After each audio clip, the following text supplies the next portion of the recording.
right, thank you very much, Lydia Sampson, for that background. We have with us in the studios guests to examine these issues around the removal of fuel subsidy.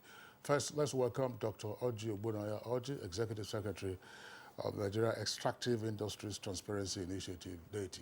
Dr. Oji, we're glad to have you this morning. Thank you very much. Good morning, Nigerians. Okay, also here with us in the studios, regular on Good Morning Nigeria, a public affairs analyst and one-time commissioner for information and strategy in Adamawa State, Honorable Ahmad Sajo. Sajo, we're glad to have you. Yeah, thank you very much. I'm glad to be here. I'm speaking as a citizen today. How did you always speak? Now, also with us in the studio is an Ipman oil and gas expert, Brian Amono. It's a pleasure to have you join us again. My pleasure is all mine. Good morning. Good morning. And we also have in the studio Mr. Olayemi Success. He's the Chief Convener, Civil Society for Justice and Equity. He'll be lending his voice to this conversation today. Thank you for being part of Google on Nigeria. Thank you so much for having me around. Good to have you join us. Thank you so much. All right, gentlemen, let's start perhaps a bit provocatively. Are we just wasting our time discussing a subject matter on which we could take a decision and then move on? Let's begin with Ipman, Brian Amono. Well, from the last outing we had suggested that the government look into putting in place a substitute before the removal of the fuel subsidy. But Ipman's position is that the removal of the fuel subsidy is a welcome development given the unsustainable nature of the fuel subsidy. However, Nigerians demand access to cheap energy, which is why during election, most politicians often speak to the high cost of subsidy, electricity. You don't hear them talking about tomato or Maggi, right? Energy access is a service that government owes its citizen. And the Ipman's position is that there is a better alternative to even the subsidized fuel. Today, you can buy natural gas to fuel your keke, to fuel your bus, to fuel your vehicle at 100 naira, 110 naira equivalent, cheaper than the subsidized fuel. So there is a solution available to Nigerians today. And There are options. there has never been a gas scarcity since NIPCO started dispensing CNG since 2007. We know that fuel has always been, oftentimes you hear of fuel scarcity, petrol scarcity, but since 2007, that NIPCO has been selling gas to citizens in Benin, there has never been a gas scarcity. So we have an abundant resource called natural gas, 100% domestic, that doesn't require a single dollar to import. And Ipman, with over 30,000 active and inactive filling stations, has the means to provide access to CNG should the government decide to support natural gas as an alternative. Okay, thank you. Let's bring in Dr. Oji Ogbonaya Oji. He's the Executive Secretary, Nigeria Extractive Industry Transparency Initiative, NTA. What does this mean? A lot of Nigerians are still a little bit ignorant about this subsidy removal, and a good policy or a bad one, because we know that the poor man never even enjoyed it in the first place. Well, I think it's a very good policy. And when we speak from NTA, we speak in terms of data, information and data, because like scholars will argue that he who controls, who has the data controls the debate. We speak with facts. I mean, a fragile economy like we have, where you have over 74.4 billion spent on subsidy alone in 17 years. is unbearable for a fragile. What I mean, a transitional fragile economy is an economy that you are not exporting much, but you are importing almost all. So it's a very fragile economy.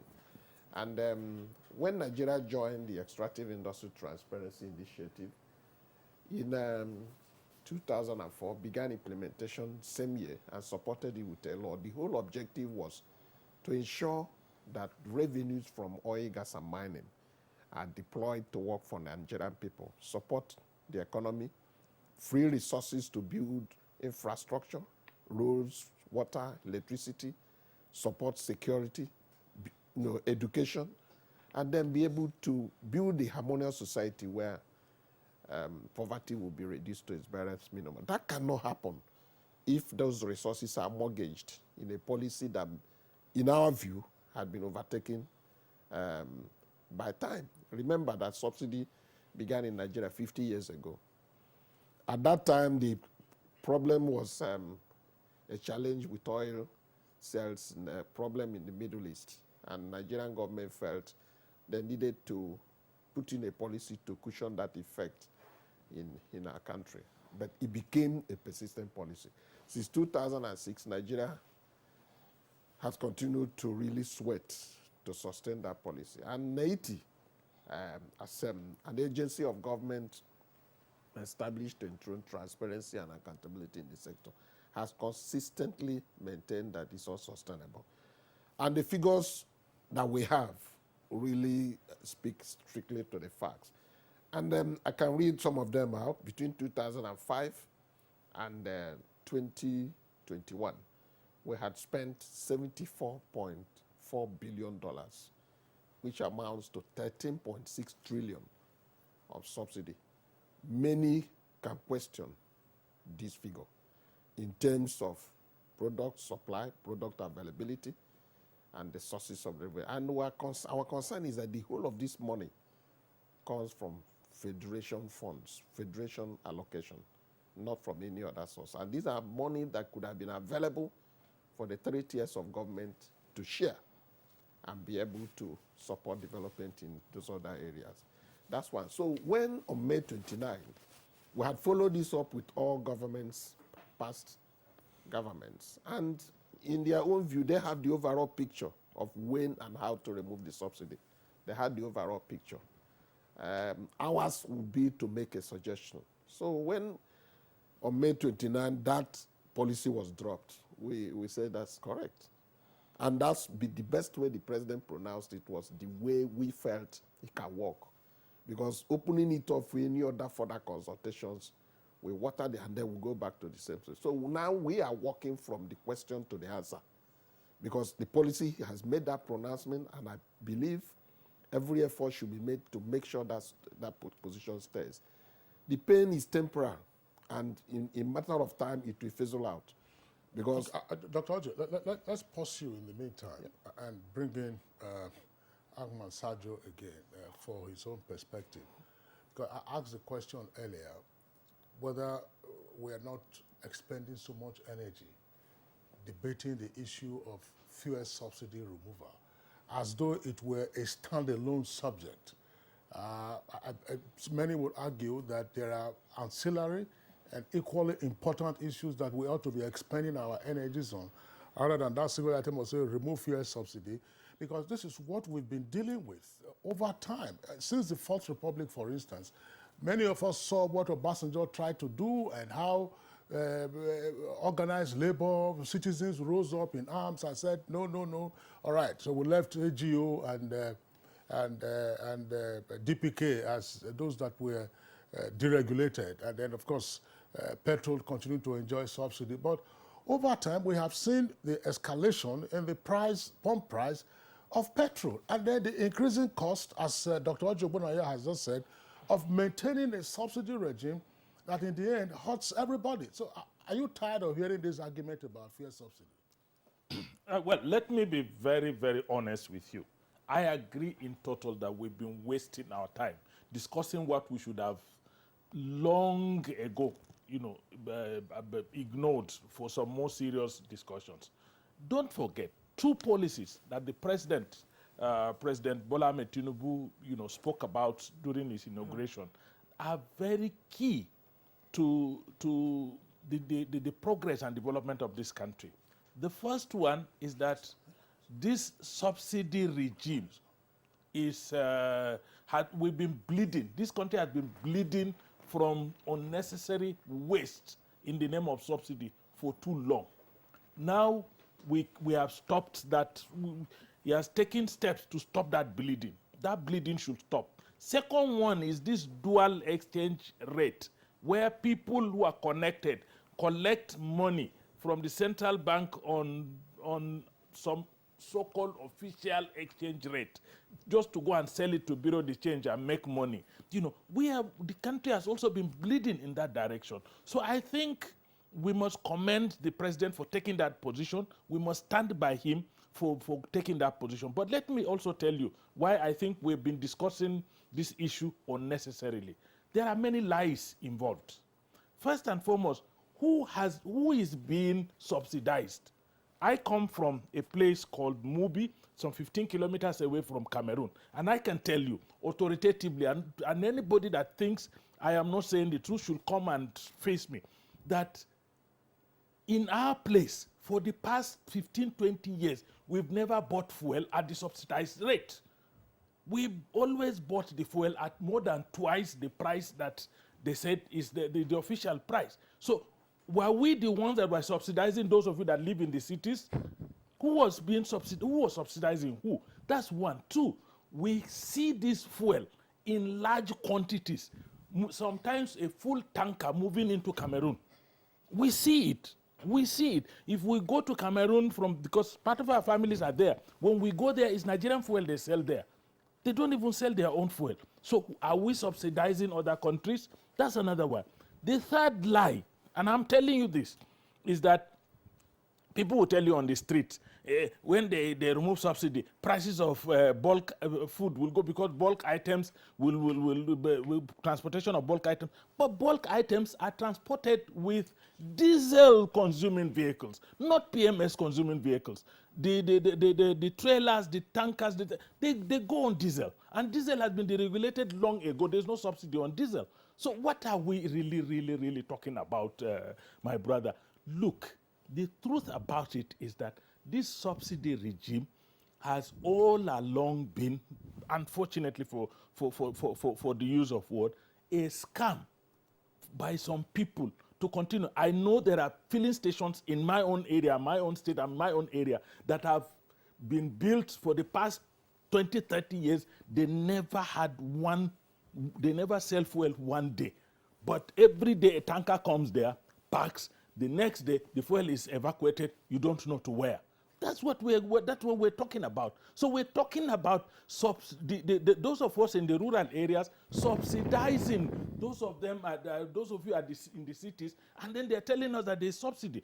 Look, what government should do, all this palliative is also going to be another scam for people in government to make money.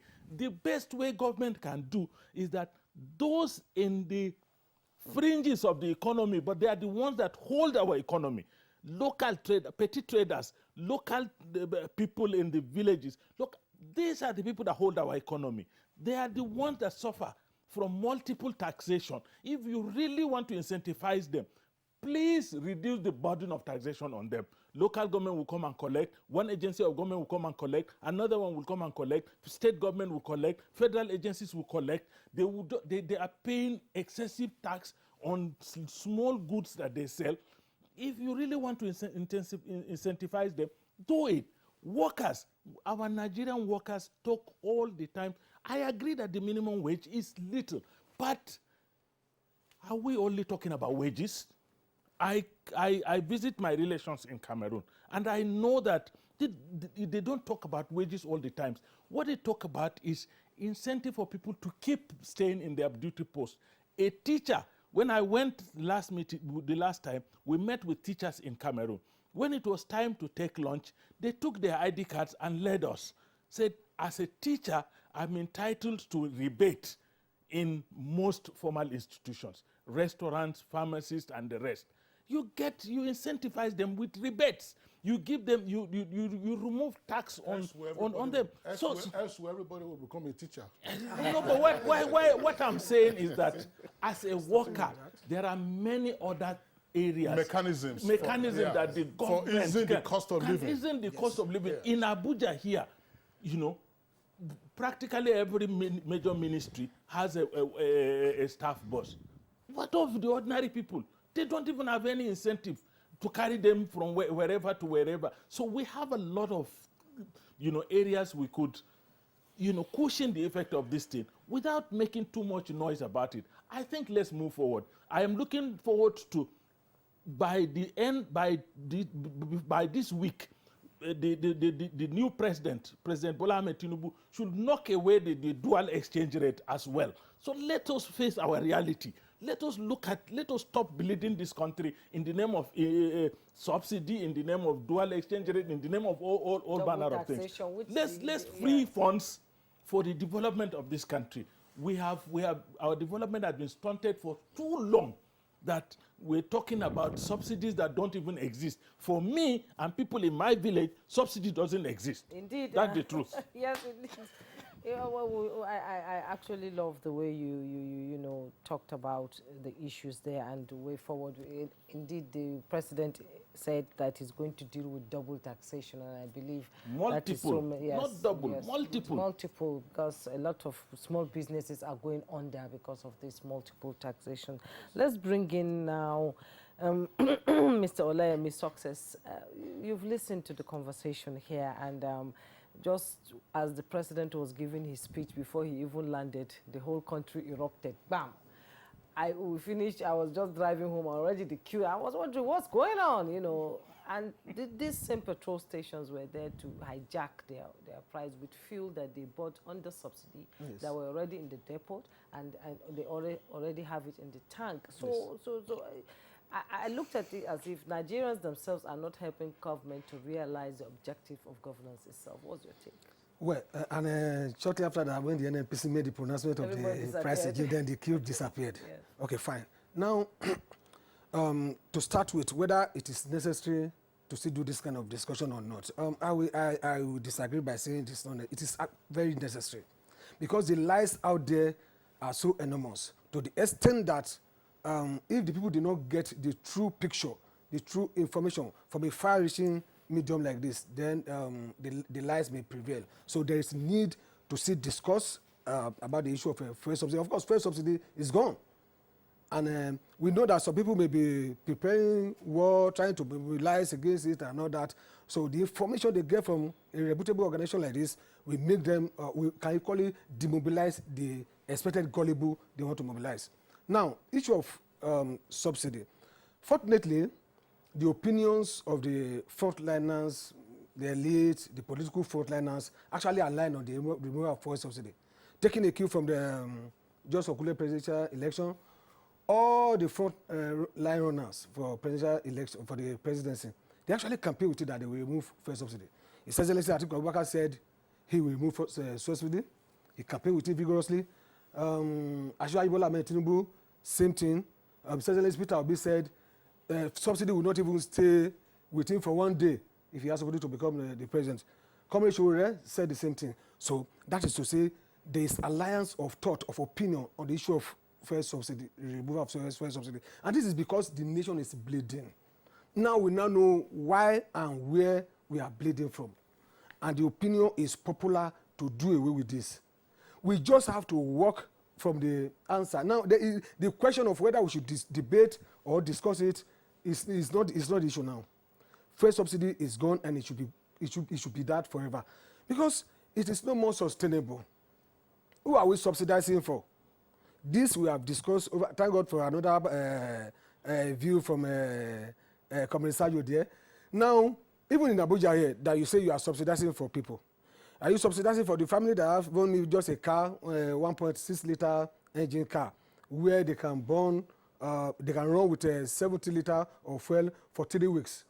Unlike another Nigerian, in quote, with about 5-6 SUV in convoy, where running 100 liter within hours is just a matter of a 1 day or 2 day trip, and all of that times 5 or 8, you are still subsidizing for them. No. Who are we subsidizing for? The poor businesses have been cheated. There's need to know this, and the people that are daring to challenge it should equally know this truth and let the people know the truth. Who are we, you have been subsidizing for the rich. You have been subsidizing for the people that are in charge of this organized crime. Now, when subsidy is gone, no doubt about it, there will be immediate reaction, which I see as it will be so temporal. Because, yes, the market will respond, the price is up, people will yell and complain, but we should know that it's temporal. Luckily, we now have a Dangote refinery that will be coming up with its product by 1st week of July. Now that subsidy is gone, NNPC can now genuinely and sincerely put to work all the abandoned refinery. So before you know it, in no distant time, there will be competition among the suppliers. And the market forces will determine the price. And without any doubt, it will come down. And people will be in for good for this. Olayemi, thank you very much there for your view. I want to bring in again the Executive Secretary of NTA, Dr. Oji, Ogbunoya Oji. What does removal of fuel subsidy mean in reality? If you say we take off fuel subsidy, that's why I say it's not a standalone subject. What does it mean? Does it then mean a regime of arbitrary pricing? Does it then mean a regime of price gouging? Does it then mean a regime of anti-competition? Anti-competition in law will be a situation where, assuming of 1, 2, 3, 4, 5, 6 of us, we're all in the business of refined petroleum marketing. We agree that, look, in order for us to continue to make profit, the least that we're going to sell our product will be, say, 800 naira a liter. From there will be a cap. So that will be anti-competition. What, therefore, does removal of fuel subsidy mean? That's why I said, what are the other ancillary matters that we should begin to consider? Doc. Well, thank you very much. The removal of subsidy in real terms means deregulation, complete deregulation of the downstream sector of the oil and gas industry. And that means those Nigerians or companies that have been issued licenses for establishment of refineries, the coast is now clear for them to come into the sector. Because nobody wants to invest in a sector that is regimented. You don't want to spend your money and take all the risks, invest huge facilities in a sector, and then somebody will sit down and make decisions for you how you will sell your products. That's a very, it has retarded the investment in the downstream sector. A lot of people have licenses to establish refineries. They can't because the laws there are unpredictable. Now that this ceiling has been lifted, people will come into the sector and invest. That's one. The other one is that the contribution of oil and gas sector to our overall GDP will rise. It will rise because as of now, it's regimented. A chunk of the revenues from oil and gas are mortgaged in a space that nobody can plan for any investment. These resources that are freed now can be channeled to the formal and informal sector.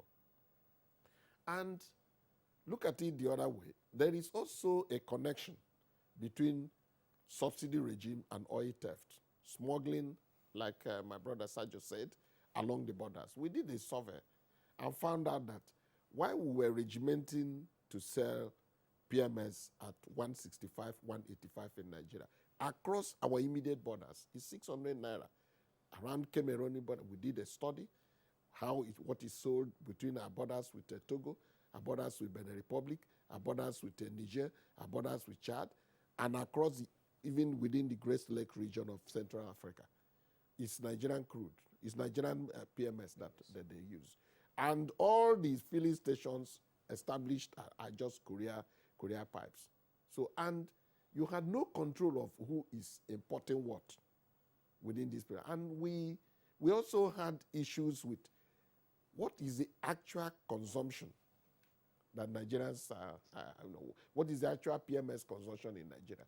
We just commenced a study to be, because for now, nobody can give you. They are precisely based on estimates. And a lot of money are going into this whole process.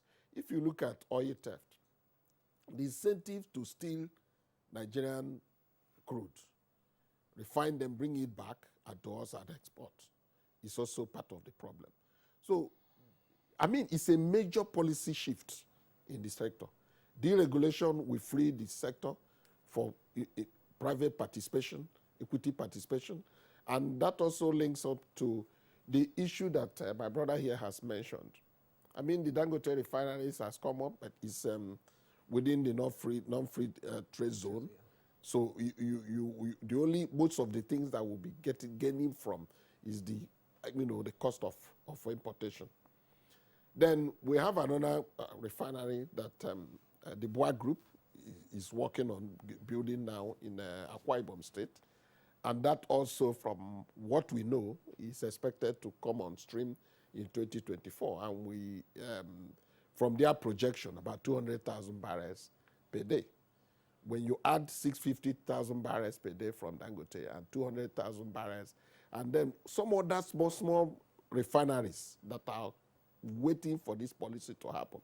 So downstream deregulation will shower up investments in the sector, lessen pressure on our foreign exchange, because instead of now importing, we could possibly begin to export. But very soon it will be clear that the figures we are brandishing as figures for consumption will no longer exist, because people are dealing now with the real issues. So we think that this is a very, very important, significant policy shift that the new president has put in place, and it needs to be sustained. There should be no argument about pushing it forward. This is consistently clear as provided in the Petroleum Industry Act. I serve on the Presidential Steering Committee of the PIM implementation. It was a key recommendation, a part of our key discussion. But unfortunately, because of circumstances at that time, it was put on hold at some point. But this is the time to now go full blast and implement the PIA. So this is a very important recommendation of the PIA that has just been implemented.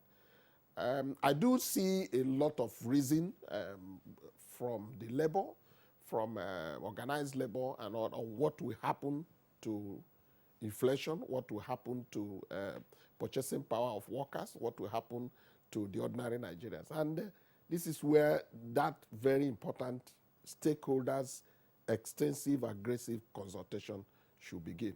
But if we had begun the consultation before this policy, I doubt whether we'll be able to make headway. So it's important that the president has said subsidy is gone. And for me and for us in Haiti, it's the most welcome development. Let the discussion continue on how the palliatives can be managed. I see a lot of wisdom in what Sergio has said. We should be careful to manage the palliative in such a way that we don't create another subsidy. Another subsidy on the main of managing welfare. We deploy incentives to transportation directly, deploy incentives to look at the condition of workers, how workers salary, workers' emoluments, and workers' I thought welfare. that was already indicated in the borrowing plan of the previous administration for $800 million US dollars from the World Bank, approved by the National Assembly, to the effect that there will be payment of some 5,000 naira monthly to the so-called poorest of the poor. I don't know how that is going to work out, but Juma, I think these are pertinent issues for us to examine. Because I said it, I mean, I'm sure some persons heard me when we were reviewing the papers. For more than 3 decades, I've been hearing palliatives, and sometimes it's becoming somewhat irritating. And if we do measure the effect of palliatives, we also have to ask ourselves, for how long do palliatives work? And then what happens to those to whom you have offered palliatives, when now we are dealing with 133 million dimensionally poor human beings in this country? So if the palliatives had actually lifted them out of poverty, and set them on the cost of being productive economic agents, then go ahead with palliatives. Otherwise, it should be a rethink. Do you mind? Let him take that. So I think it's important to, in proffering a solution, right? What we are trying to, everyone agrees that the subsidy has to go, but how do we relate the sufferings of Nigerians and we still maintain natural gas is the only sustainable substitute to petrol? So like the NTA comrade mentioned, 650,000 barrels a day Dangote refinery, 200,000 barrels a day Boa refinery. Where's the crude oil going to come from? When you borrow money from foreign investors, which is where these funds come from, to develop your field, they expect you to sign long-term crude oil contracts so that you can pay back your dollar debt. If you sell to Nigeria, the receivable is Naira. How are you going to pay back the dollars or the euros you borrowed? So we should support, instead, to export more of our crude oil.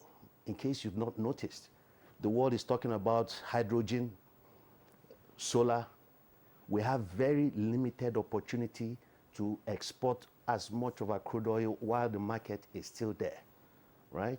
And then use natural gas, which we have more of in abundance, as a substitute. So we should focus on transitioning from dirtier hydrocarbons to cleaner hydrocarbons. And by the way, it's a lot easier to attract investment if you mention that that investment is going towards gas, because gas is considered a cleaner alternative, right? And in terms of cost, like I mentioned earlier, maybe this is really not sinking in. Today, you can buy gas at 110 Naira equivalent a liter. Today, cheaper than subsidized fuel. Enough attention is not being paid. Sorry, let me ask you this question. What happened to the CNG plan for gas? Because on Good Morning Nigeria, we had a number of conversations on this issue. The then Minister of State for Petroleum, TB Receiver, was here, he sat here or here, talking about it, how CNG will be available, how government was going to spend, I don't know, 200 million or so for the reconfiguration of vehicles so that they could have hybrid, they could be hybridized. If you want to buy PMS, you buy PMS. If you want to buy CNG, you buy CNG. There's only one CNG station that I see around Abuja. It's somewhere in Jabi. The last time I drove past that place, it was under lock and key. Sure. And at some point when they were saying that the gas was available, I drove there, they said, oh God, they never supply us. So, and then this was all part of gas decade. And of course, we know NATI's done extensive work on energy transition, and I think they're also part of government's energy transition arrangement, where we say the focus is on gas. So the point you are making about gas being cheaper, are we on the right path to moving to that? And if we are not, what can we do to promptly shunt, as it were, onto that lane? Sure. We were invited, us and the IPMAN, to address stakeholders about a week ago by the former Minister of Finance, Honorable Minister Zainab, to address the CBN Governor, GMD of NNPC, representatives from the incoming administration, etc., on our proposal with IPMAN. In our submission, we highlighted that one of the reasons why CNG, despite the numerous benefits it has over petrol and diesel, hasn't really kicked off is most of the approach that has been adopted thus far has been development before planning instead of planning before development, which is why we mentioned that a partnership with IPMAN, again, with over 30,000 active and inactive stations, which not only reduces the cost of CapEx, Because when you pay for consumption of gas, you're paying for the infrastructure. By co-locating CNG on existing infrastructure, you're reducing the final price that the consumer will pay. This is planning. If you drive to an Ipman or any filling station, if you look to the left or right, you'll probably see an auto workshop right there, right? Those auto workshops, converting 2 vehicles a day will convert 60,000 vehicles in a day. That is planning. What Oga mentioned regarding not having paid or bought fuel at the subsidized rate, because that fuel is transported using diesel that is deregulated. And by the way, converting diesel trucks to CNG will reduce the cost of transportation by 80% today. This is not an opinion, it is a fact. So what happened to that drive? Juma, I keep asking this question because it is useful for enlightenment and then for policy conversation. I don't know whether Nati wants to weigh in here, but you recall, Juma, we were told that there were timelines that were provided. Oh, CNG, they were going to start out with 100,000 vehicles around the capital city. It wasn't just only CNG for vehicles. We were also told that the pilot had been on for a long time, as you said, in Benin. Some of the commercial vehicles had been converted to CNG. And I think Desiane, when she was Minister of Petroleum, also spoke about that and rode with it, as part of the accomplishments that they were doing. But we kept hearing about timelines, and that in fact we were told that they were also using it to power their generators in their private homes, not just for the industrial or manufacturer uses. All of a sudden, nobody heard again. There was supposed to be a communication team, and what happened? Ipman wasn't part of it, or what? So we all know that government rarely does anything well when it comes to business, right? The best initiatives oftentimes are those that are led by the private sector, right? So in that stakeholders engagement, we mentioned that the solution that is superior to subsidized petrol is here with us. And what is that solution? I put this to the central bank governor who was present, that the CBN has a 250 billion naira facility to support the utilization of gas in the country. That is a major solution to this issue. Why? NDIC published a report recently that out of 70 million account holders, only 2% had over 500,000 in their account. That is frightening. Every single country that has removed subsidy, in 100% of the cases, have moved their population to gas without exception. India, Bangladesh, Egypt, Iran, etc., etc., etc. Right. Gas is always the next best alternative. And the solution, there is funding for the keke owner to go and access 200,000 to convert their vehicle, for the civil servant to access 340,000 to convert their vehicle, for the truck owner to access to convert his truck. And again, and commercial vehicles, commercial vehicles. So this is quite disheartening that we have this solution. There's literally nothing that government needs to do. But it's supposed to carry the people along. The funding is there for people to access. It's to tell CBN, we're not asking for this funding. Allow people to access this funding in terms of loans, right? And why this makes a lot of sense. Remember, you can buy gas today at 110 naira to fill your vehicle or keke or bus. So the difference between 110 naira and petrol that is selling for over 500 naira is enough to pay for the cost of conversion within a few years. You wouldn't even notice that you've borrowed 200 or 350,000 to convert your vehicle. The difference in the savings is sufficient to pay for the conversion kits. There are other areas we need to look at. Yes, okay. I think he has a very good point. But for purposes of our discussion, we need to locate our discussion today, benchmark our discussion within the paradigm of sequence. I think following the discussions for which we are here on the removal of subsidy, We are more concerned now on the immediate and medium-term solutions to stabilize the economy, stabilize the country. And then the fundamental point he has raised is the main reason why we need to revisit the Nigerian gas plan, gas implementation plan. That plan has been on for a longer time, but going back to your question, what does it really mean in the removal of subsidy? These are part of the investments that will come into the sector when subsidy is completely removed, as it has been done now, deregulation. They will now become an opportunity for new thinking and new opportunities that we have been beclouded over the years by subsidy. The investments in the sector that will come in will be massive. And you could see the slight reaction of the stock exchange, of the stock market to this policy decision was made. I mean, stock market reacted positively and went up. And there are still investors that are waiting, because our country has been known for consistent policy reversals. They are now waiting to just see, can this actually be real? Remember, the decision on this issue is not just peculiar.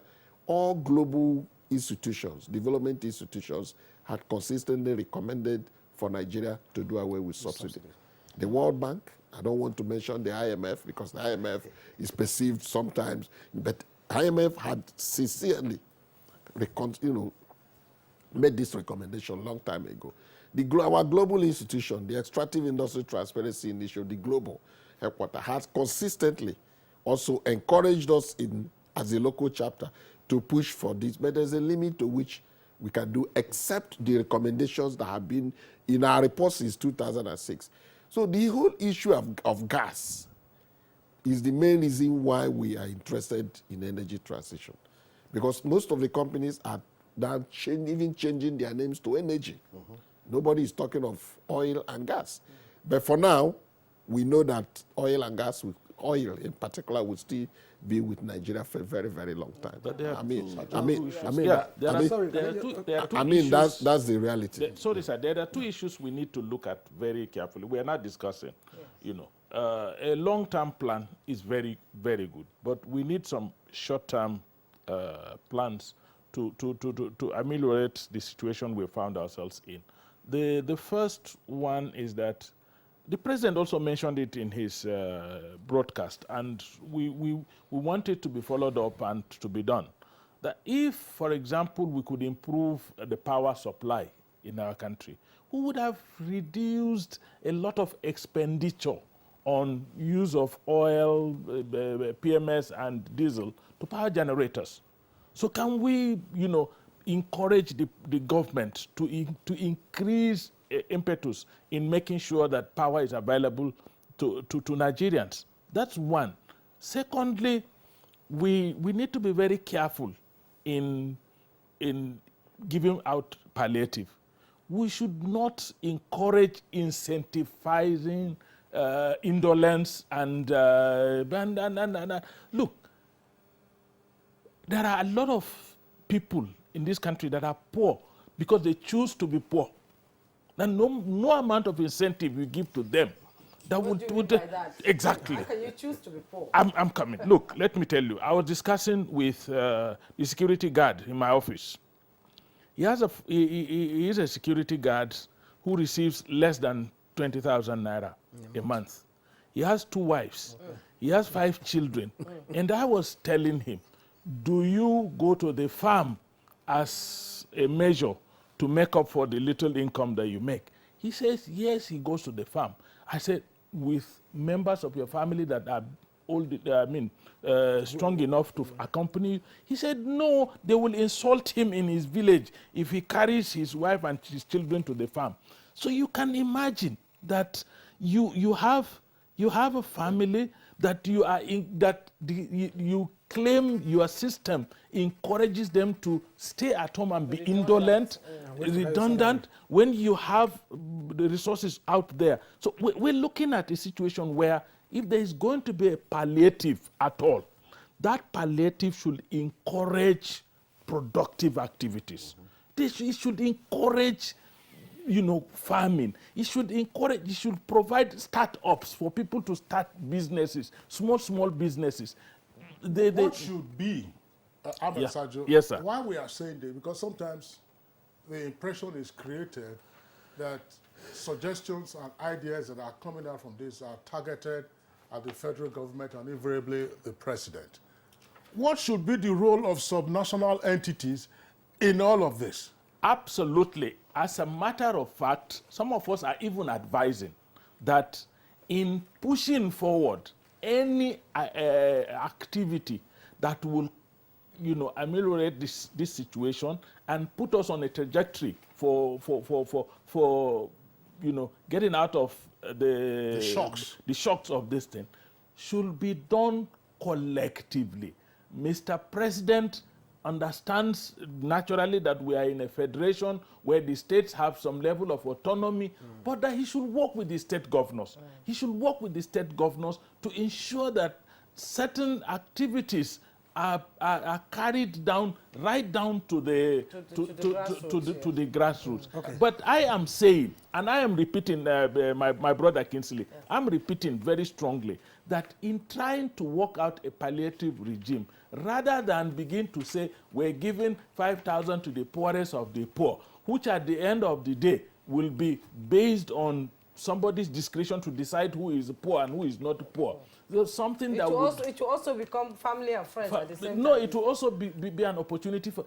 Why People can't to we steal. take a census of people who are engaged in small businesses? You know the akara fryer in your village. You know the kuli maker in your place. You know the welder in your village. You know the palm oil extractor, local palm oil extractor in your village. You know the person that. Let me Just help you.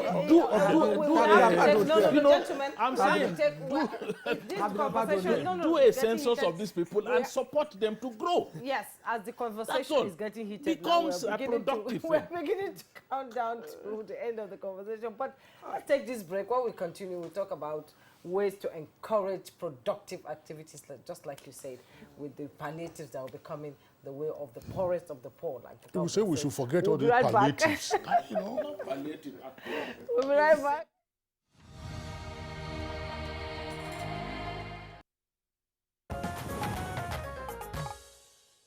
Welcome back, and we're still discussing issues around subsidy removal that was announced in the speech of President Bola Ahmed Tinubu and the issues arising from it. We still have our guests seated in the studio. We have Dr. Oji Ogbonaya Oji. He's the Executive Secretary, Nigeria Extractive Industry Transparency. Also in the studio, we have a Public Affairs Analyst and former Commissioner for Information and Strategy, Adamawa State, Honorable Ahmed Sajo. We have also an Ipman oil and gas expert, Brian Amuno, and Mr. Olemi Success is here as the Chief Convener, Civil Society for Justice and Equity. They've been lending their voice to this conversation. Let me come to you, Success. You know, a lot of Nigerians actually do not know about this subsidy itself. You know, we believe that in other climes, there will be an education and awareness process that is supposed to be out there so that you can tell the people why you're removing the subsidy and how it can benefit them. Do you think there's enough education about it to the people for them to understand? Because I've heard educated people over these few days telling me that the government is so wicked. How can government do this? You know, how can they just remove subsidy? But it has been a process for a very long time.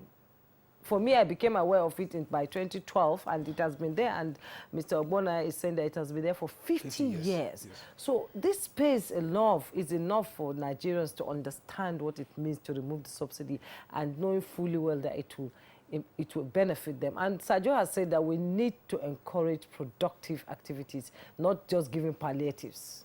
What's your take? Thank you so much. When I have opportunity like this now, I have to make my own opinion on all the previous questions. Yes. I think I'll be abandoned for some minutes, perhaps especially by Uncle Kisley. Anyway, I will not protest to have my way. Issue of subsidy. This question is probably is synonymous to when you ask a doctor that removal of subsidy. What does it mean? What's the meaning of removal of subsidy? It means a lot of things. It means more money to the government. It means reduction of crime. It means removing of our doubt in the figure being chunked out on daily basis by NMPC or what they claim they are dispensing. It means a whole lot of things. Now, of course, removal of subsidy means for you to get payments now, you pay more. No doubt about it. Removal of the subsidy equally means that there's more money now in government's pocket to do other things. Now, things they will do with it are now what will determine whether the removal of subsidy is plus or minus to the common people. That is removal of subsidy. Profiling solution. I want to make it clear that we all know that necessity, they say, is the mother of invention. Invention in this case is positive in totality because now there will be business opportunity, there will be creative thinking and action. All of this will create opportunity for people to be engaged, so there will be more money in the pocket of the people. Now, removal of subsidy, without any doubt, if anybody is still thinking, okay, you ask what the common masses should know about it and what that.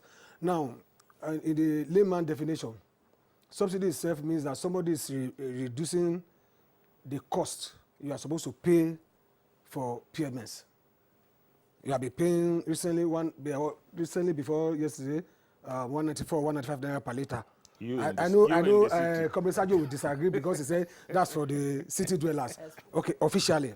Now, removal of subsidy now means that what government was paying on your behalf, on my behalf, on behalf of everybody before now, they say they are not paying again. Fine, and we say that is very fantastic.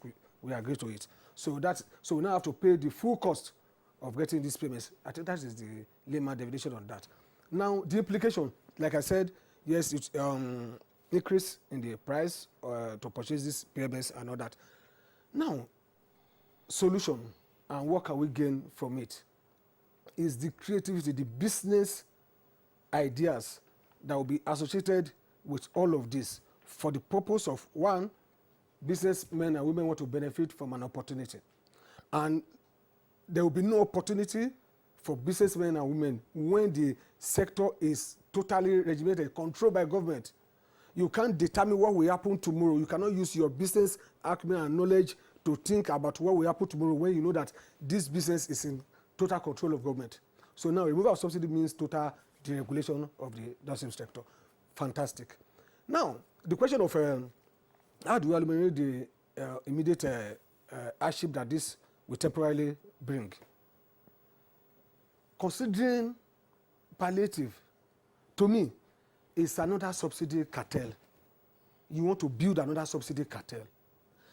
To say what will be bit sufficient on this issue of palliative.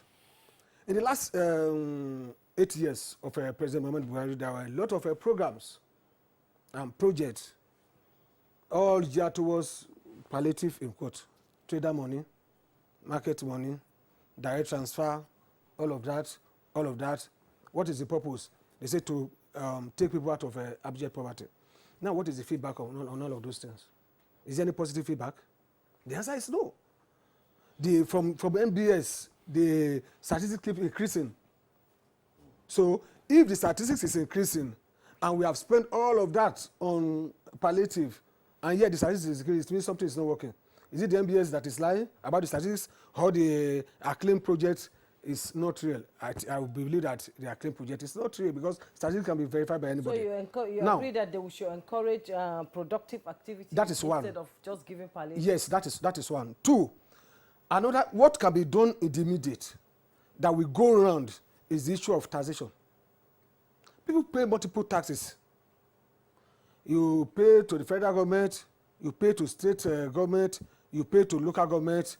In fact, I think even community, you equally pay tax to them. All of these multiple taxes. Now, a question you ask that what should be the role of the subnationals? How can they cooperate with the federal government and eliminate all of this?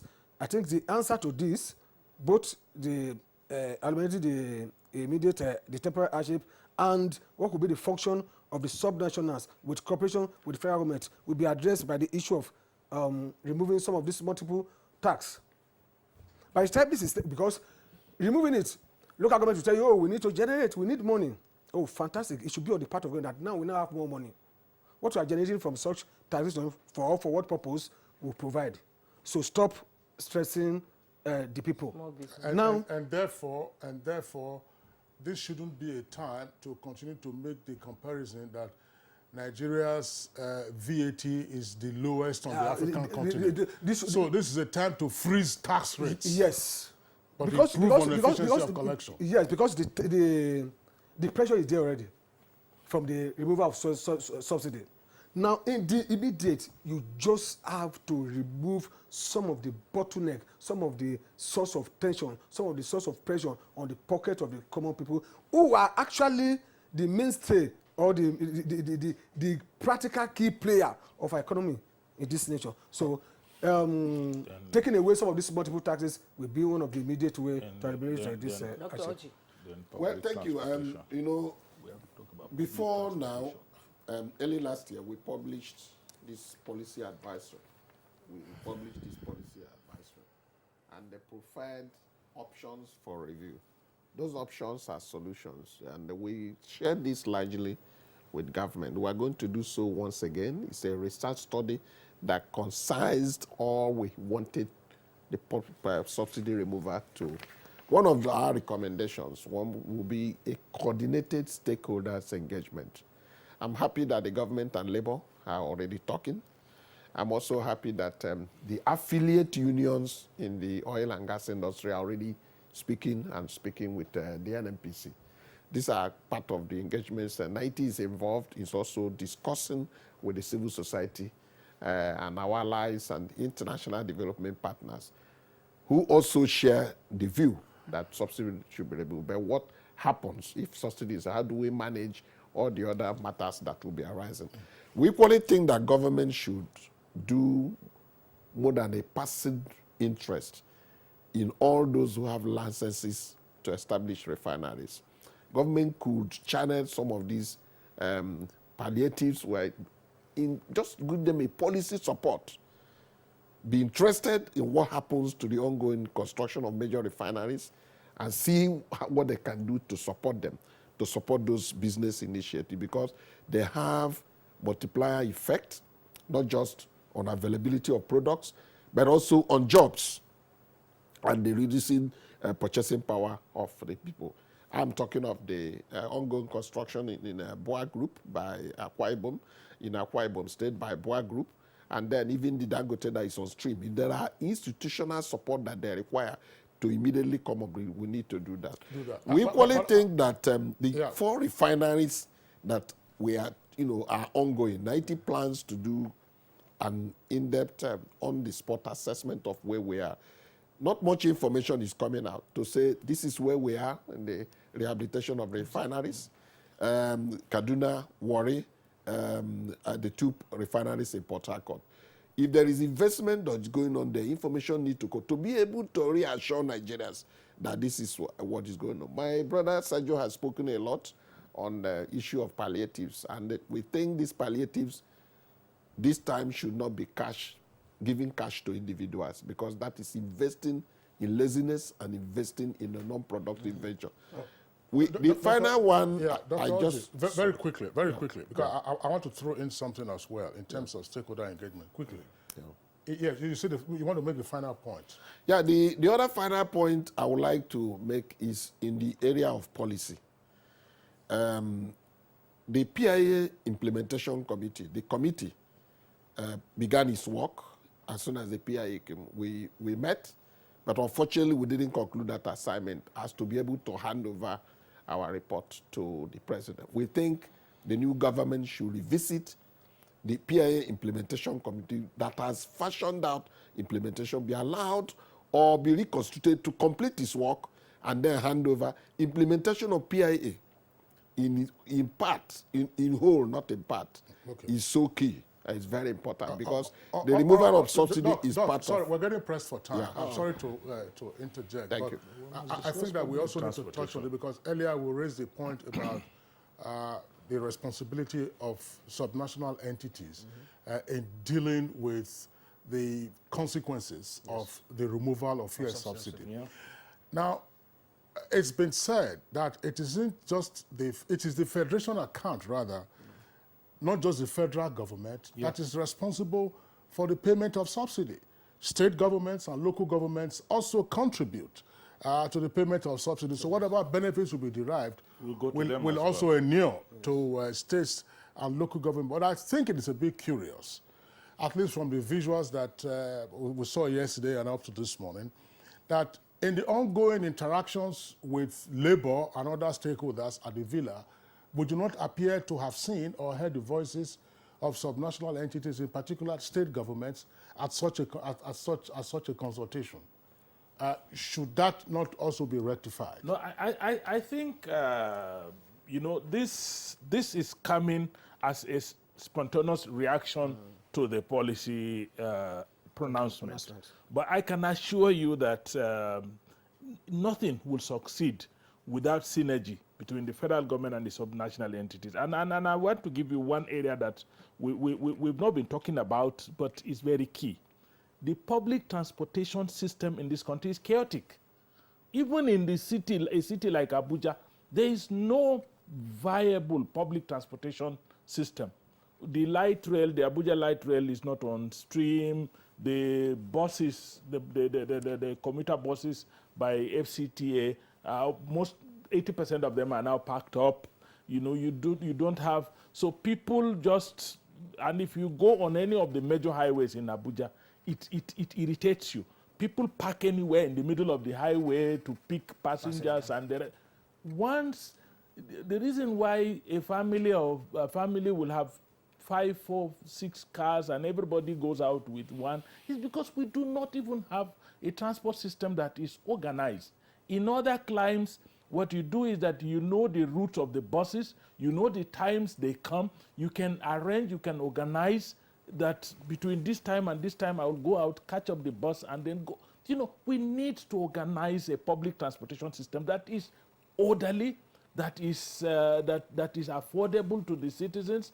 You could have you know, a card that you just scan on the bus system. So when you are buoyant, you buy your. To an extent, Lagos has that with BRT. Exactly. To an extent, yes. So we can have that replicated not just in Abuja but in all the states. And to do that, we need to work together in synergy. We need to, but none of this, the governments, either at the federal level or even at the state, should work in silos. We should work in synergy. Everything should be done. There are certain areas that we're working together. You know, we have a minimum wage that cuts across the whole country. We have certain laws that affect us all over the country. We have certain practices that are ongoing across the country. So why can't we do certain things like organizing a transport, having a transport policy, public transport policy that must be accepted across the country? We only talk about federalism but when you remove this subsidy and the money comes into the federation account, the state government are going to benefit from it, the local governments are going to benefit from it. For crying out loud, the benefits to the citizens should also, the contributions for the benefit of the citizens should also come from those that are going to benefit from the resources. Ahmed Sajo, thanks. Very quickly, I know my colleague Juma is itching. Let me just throw this in terms of public accountability. Olaimi, this question is going to you. NTA did a review last year of the PIA implementation. This was sometime in November here in Abuja. And one of the issues came out as an obiter, as we say in law, from that interaction was that an SUV, if you take an SUV, that's one of the commonest. We have more of them on our roads than you'll find in Japan, where the cars are made, can take actually 18 passengers. And in the meantime, you have only one driver, and sometimes a big man who is at the back or a big woman who is at the back. And the point has always been made that our convoys are misused. If your air conditioner is on, you consume more fuel. This adds to the cost of governance. So what should be, at this time also, going forward, the concomitant responsibility of governments in just helping to reduce cost? Oh, okay, I missed a point the other time. You asked a similar question like this. You see, there are certain temptations that will becloud your reasoning. If those temptations are still there, you will never think straight. But when they are off, nobody will teach you. Now, subsidy is gone now. Don't teach them how to manage their convoy. I bet you you will see people conforming themselves without any preaching from you. You see, when the temptation is there, that is why all of the you ask the question. Okay, when the honourable minister, the former minister was here telling you about the gas and all that, you say, what happened? You are surprised. What happened with all those beautiful presentation and plan and all that? What happened? Because the existence of subsidy will never make anything good around petroleum sector to work, because that is a cash cow that every stakeholder must protect. They are part of the organization that benefit from that imaginary subsidy. So when subsidy is still in existence, none of those things will work. But now that it's gone, we should continue to say it plainly, openly, so that it will sink. Subsidy is gone. Now that it is gone, that's what I mean by saying necessity is the mother of invention, including accountability and all of that. Now that subsidy is gone, it will now be traceable. You can now think straight.